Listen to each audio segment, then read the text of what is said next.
Yung Paksili ho, yan ho ay yung mga negosyanteng dayuhan na gustong pumasok sa ating bansa at gustong magnegosyo.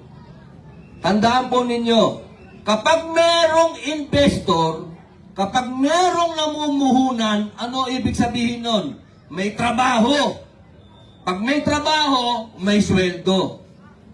Ang hindi ko maintindihan kung bakit itong Paksili ay ginagawang issue ng mga politiko. Dapat ho, iyaan ay pinapayagan nating pumasok at magnegosyo dito sa atin.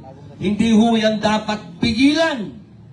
Ano ang dapat lang siguraduhin ng gobyerno namin? Bumubukas na ang mga payong. Siguro yung bandera lang. Medyo ano natin pagka umulan. Tayo, pwede naman tayong ulanin. Kasama ka namin! Mukhang dito ko yata makikita yung pangalawang asawa ko.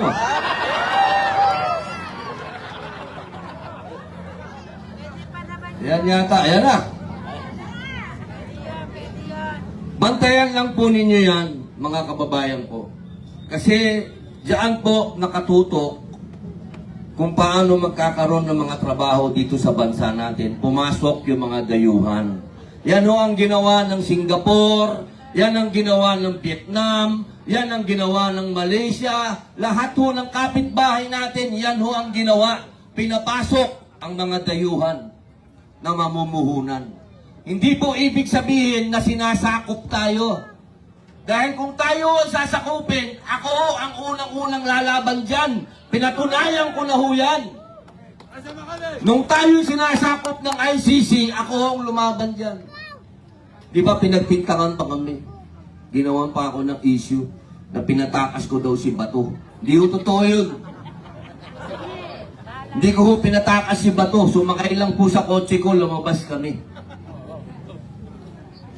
Ilang beses ko na pong sinabi na kung sasakupin tayo ng dayuhan, lalaban tayo. Pero kung magninegosyo sila at magbibigay ng trabaho sa atin, papasukin natin sila. Hindi ho po pwede na habang buhay, alipin tayo. Payag ba kayo maging alipin na lang? Nakakasawa nang maging alipin.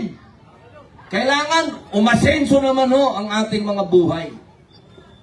Kaya mga kababayan ko, mga mahal kong kapatid na mga Muslim, Kristiyano, huwag tayong magpadala sa mga sinasabi ng politiko na masama ang foreign investment. Huwag po kayong maniwala dyan. Tingnan nyo yung kapitbahay natin. Huling-huli na ho tayo, naiiwan na tayo. Dati tayo ang number 2 sa Asia. Number 2 sa ASEAN. Ngayon, kulelak tayo. Pangit ho yan. Ang kailangan natin, negosyo. Hanggat may nagninegosyo, ibig sabihin, aasen.